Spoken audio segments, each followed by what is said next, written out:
8 வருஷமா அவன் உழன்று கொண்டிருந்த அவனுடைய வியாதி எது நிமித்தமாக வந்ததுன்னா, அவன் செய்த பாவத்து நிமித்தமாக அவனுக்கு வந்தது.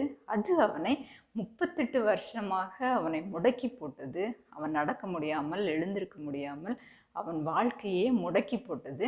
மற்றவர்கள் எல்லாரும் உதறி தள்ளும் அளவுக்கு, அவனை ஒதுக்கி வைக்கிற அளவுக்கு அந்த வியாதி உதவியற்ற நிலைமைக்கு அவனை கொண்டு போய் விட்டது அப்படின்றது தான் பார்க்குறோம். நம்முடைய வாழ்க்கையிலையும்